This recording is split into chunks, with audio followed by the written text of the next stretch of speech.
Hello, hello, je suis ravie de vous retrouver pour cette guidance Oracle Astro des Vierges et Ascendant Vierge pour le mois de janvier 2024. Alors, nous sommes encore en décembre dans la saison du Sagittaire. La période du Sagittaire n'est pas votre période idéale. Le Sagittaire est positionné dans votre maison 4. C'est vrai qu'on va dire que vous vivez complètement le mois de décembre comme tout un chacun, puisque vous êtes concentré sur le côté foyer, famille. Il est possible que vous soyez dans une période où la famille soit un peu lourde pour vous, où les obligations vous pèsent un petit peu, puisque le Sagittaire a ce côté libre, indépendant, qui a du mal avec les obligations de famille. Il n'est pas improbable aussi que vous réfléchissiez à un déménagement. Mercure est dans le Sagittaire jusqu'au 14. Il va être de nouveau direct à partir du 3 janvier. Donc il est vrai que vous avez pu être les derniers temps, en décembre, là par exemple, reprojeté dans le passé, que vous soyez confronté avec quelqu'un de la famille, quelqu'un ou des histoires de famille, des choses liées à un héritage ou des choses qui vous ont replongé dans votre passé. Alors, au niveau familial, Vénus va être dans le Sagittaire du 1er au 23 janvier, toujours dans le signe du Sagittaire. C'est vrai que vous serez beaucoup plus dans quelque chose de construction de foyer. Donc ça va concerner les vierges et ascendants vierges qui sont jeunes et qui ont envie de faire un enfant par exemple. Mais ça peut être aussi un aspect qui fait que on a envie peut-être de prendre un membre de sa famille avec soi ou de se rapprocher de sa famille. Ça peut être des choses auxquelles on a envie et on réfléchit. C'est une période avec cette Vénus où effectivement les liens sentimentaux, affectifs se consolident. On est un peu plus, comment dirais-je, recentré sur notre couple, sur l'affectif. Ce qui va être intéressant, c'est l'amas de planètes en Capricorne. Pourquoi ? Le Capricorne est positionné dans notre maison 5. Je dis notre, vous savez très bien, ceux qui m'écoutent, que je suis vierge. Donc, nous allons avoir le Soleil qui va rentrer donc dans le Capricorne le 20 décembre, 21 décembre exactement, jusqu'au 20 janvier, et donc qui va illuminer cette maison 5, qui est la maison des enfants, de la création, de la créativité, de la procréation. Donc c'est des moments où vous allez être très créatif, imaginatif, ce qui n'est pas toujours la Vierge d'ailleurs. C'est un moment de chance, où vous aurez une chance particulière. Alors c'est vrai que le Capricorne est un signe actif, et la maison 5 est une maison plutôt de plaisir, d'amour. Hein, mais en tout cas, ça ne peut pas être une motivation purement affective, légère, puisque le Capricorne n'est pas léger. En fait, j'ai l'impression, comment je peux dire ça, qu'un Capricorne n'aime que s'il sait que ça peut devenir quelque chose de concret. Il n'aime pas le côté léger, ou alors il s'engage pas du tout, il se donne pas du tout. C'est purement sexuel, et il l'a déjà mis dans la case de la sexualité. Nous allons avoir Mercure qui va rentrer dans le Capricorne le 15 janvier. Donc il va rester tout le mois de janvier, à partir du 15. Vénus à partir du 24, donc ce qui est une très bonne chose. Vénus en 5, c'est une très belle rencontre. Une période où on est très amoureux, où on peut avoir un coup de cœur, où les couples se retrouvent la flamme d'antan, où on fait même des projets concrets. Faire un bébé, acheter une maison, faire des projets à deux en tout cas. Mais c'est une période aussi de coups de bol d'ordre financier, au jeu, par exemple. Mars va être dans le signe du Capricorne le 5 janvier. Donc c'est vrai que pour vous, ça va vous donner une motivation très importante de construire peut-être des projets que vous avez en tête et qui vont devenir réels. C'est ça qui est intéressant. Alors, nous arrivons à Pluton, qui est dans le signe du Capricorne depuis bien longtemps, plusieurs années. Et là, qui est sur la 29 degrés. Il est entre 28 et 29, il est sur la dernière ligne droite avant de passer en Verseau.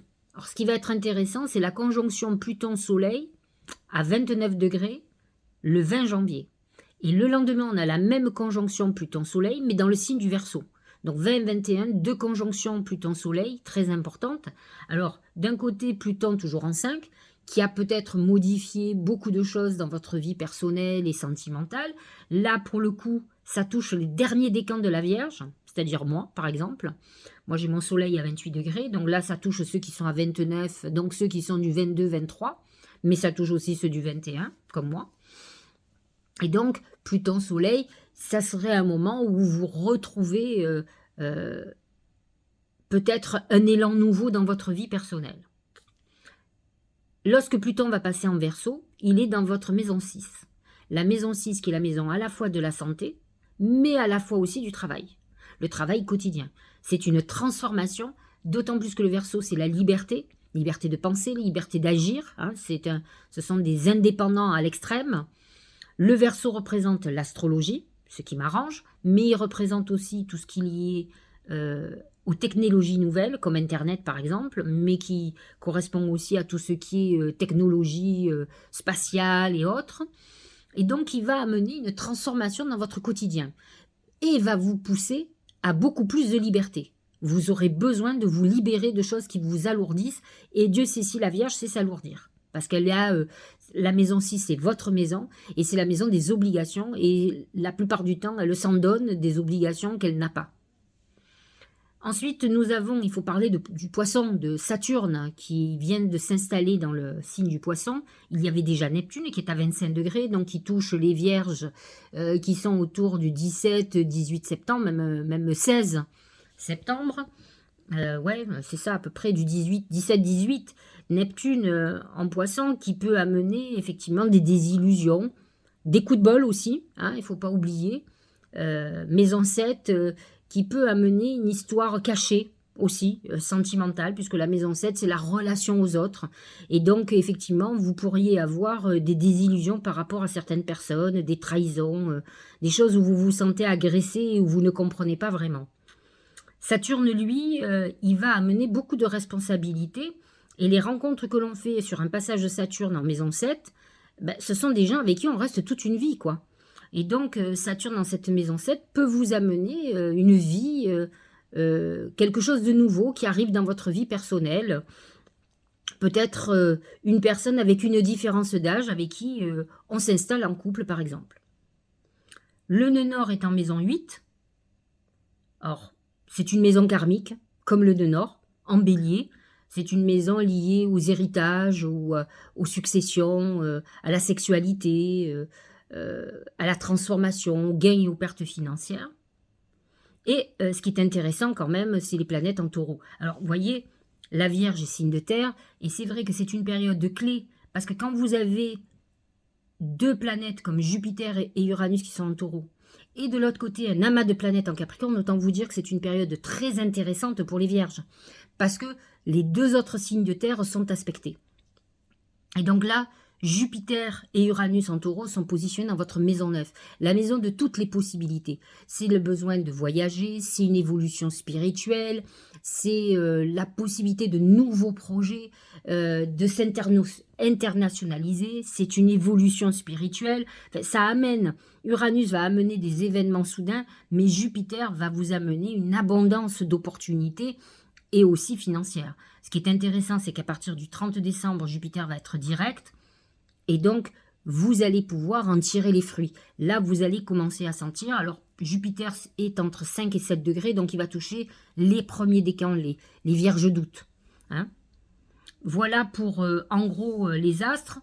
Parlons des lunes. Pleine lune en Cancer le 27 décembre.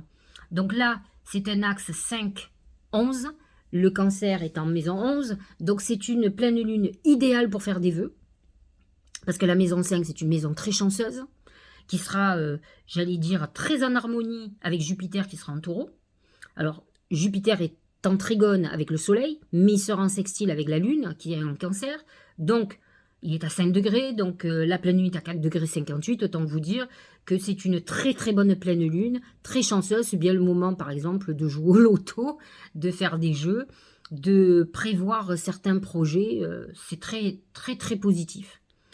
Vous avez une nouvelle lune, lune noire, à 20 degrés 44 du Capricorne le 11 janvier, donc toujours dans cette maison 5. Donc autant vous dire que cette nouvelle lune du début d'année est très importante pour vous. Il faudra absolument faire vos vœux à ce moment-là. Maison 5, la maison de l'amour, maison sur les enfants, et maison aussi de la chance, des plaisirs. Donc c'est une maison de créativité aussi, donc qui peut vous mettre en lumière, qui va porter ses fruits pour vous. Donc c'est une nouvelle lune intéressante et qui, elle, par contre, va être complètement en trigone avec Uranus qui est à 19 degrés. Donc de toute façon, vous pouvez avoir à cette nouvelle lune des événements imprévus qui changent la donne pour vous.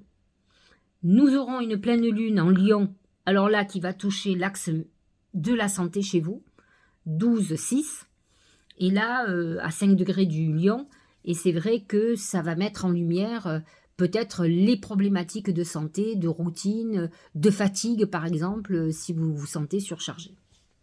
Voilà pour l'astrologie, nous allons voir ce que les oracles ont à nous dire.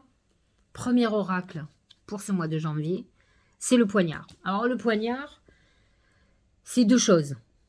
Tout d'abord, c'est la trahison. Trahison amoureuse, amicale, professionnelle.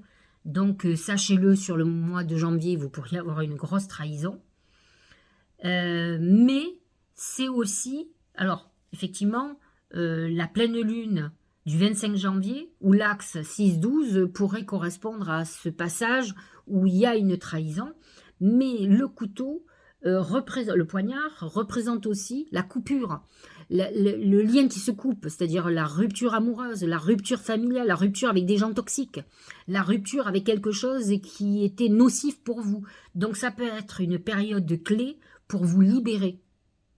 Et c'est un peu ce que dit Pluton en Verseau à la fin du mois. Il vous dit, il y a une transformation pour retrouver sa liberté. Liberté de penser, liberté d'agir. Donc parfois les coupures sont indispensables. Voyons ce que dit l'oracle magique du mar de café pour tout ce qui est professionnel et financier. C'est le chameau. Le chameau, c'est le déplacement. C'est ce chameau, il avance dans le désert, donc dans des périodes d'épreuve, il continue à avancer. Il est résistant. Il résiste, j'allais dire, à la douleur. Et donc, professionnellement, ça peut être une période un peu difficile, financièrement aussi, mais une phase où vous allez résister, vous allez avancer, vous allez être dans une période plutôt favorable. Au niveau de l'amour, c'est la grenouille. Alors, la grenouille, c'est deux choses. C'est la métamorphose, donc une transformation au niveau de l'amour, mais ça peut être par exemple un bébé qui arrive, mais aussi une relation qui va changer un peu de mode de fonctionnement. On va plus fonctionner de la même manière, on va plus être ensemble de la même manière. On est tristouné aussi. Ça peut être une désillusion. N'oublions pas que Neptune en Poisson, sur la maison 7, peut amener une déception sur quelqu'un avec qui on pensait faire sa vie ou se mettre en couple. On peut avoir une tristesse. Au niveau de la santé, c'est l'homme. Alors, il peut y avoir, pour les vierges et les ascendants vierges, une inquiétude pour un homme autour de vous. Un père, un grand-père, un frère, un mari, un ami, un patron, il y a une inquiétude au niveau de sa santé. Ça peut être quelqu'un qu'on va voir à l'hôpital ou de qui on prend soin, etc. Maintenant, l'homme, l'énergie masculine, c'est Mars. Mars va être en Capricorne dans votre maison 5 et c'est vrai qu'au niveau de la santé, ça peut être un moment où on a envie de faire un enfant, ça peut être un moment aussi où on va subir une intervention chirurgicale. Il faut faire très attention à tous les gestes brusques, au sport où on peut se blesser, ça peut être un moment où on se blesse par brusquerie ou pour brutalité. Alors, j'ai demandé aussi à mes oracles comment allait se manifester la chance ce mois-ci. C'est l'écureuil. Alors que vous dit l'écureuil? Il vous dit, sois prévoyant. En fait, ce qui va être, comment va se manifester la chance en anticipant, en mettant des sous de côté, à faire attention aux dépenses. Certainement parce que vous avez des choses à payer. Le mois de janvier peut être difficile. On a vu, c'était le chameau qui avance dans le désert, dans des périodes difficiles, mais qui avance, qui est résistant, qui résiste à la souffrance. Et là, on nous parle de cet écureuil qui fait que soit on va piocher dans notre épargne, soit on va faire attention. Maintenant, sachez-le, l'écureuil peut aussi représenter de l'argent qui arrive, qui va pouvoir vous soulager et peut-être payer une dette ou quelque chose que vous avez à payer. Alors, voyons ce que nous dit le Tao. Alors lui, carrément, c'est la stagnation.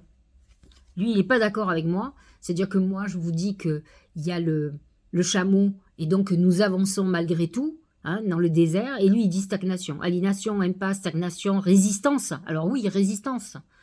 Immobilisation, manque de sensibilité, méfiance. C'est un moment, il y a une phase un peu difficile où on va avancer de façon précautionneuse. Parce qu'on avance dans une situation complexe. Ce qui est intéressant, c'est que l'un dit que vous bougez, lui quand même il dit qu'on manque de sensibilité ou qu'on doit être méfiant. On résiste, mais il parle d'immobilisation, des moments où on aura l'impression que les choses n'avancent pas comme on veut.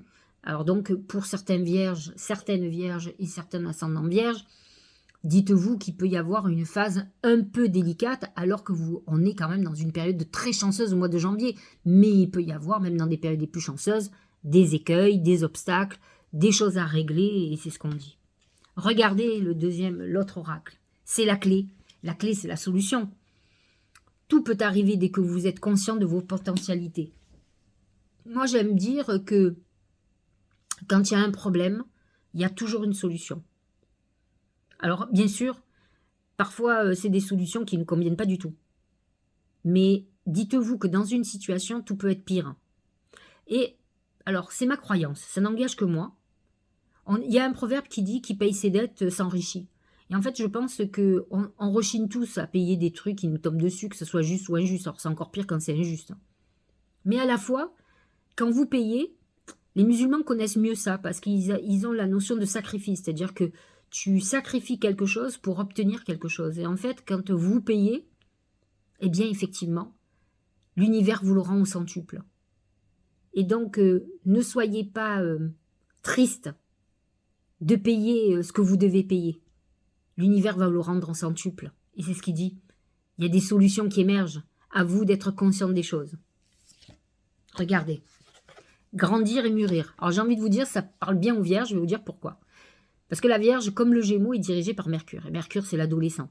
Et en fait, beaucoup de vierges... Alors, la Vierge, elle peut être très sérieuse, donc être très mature.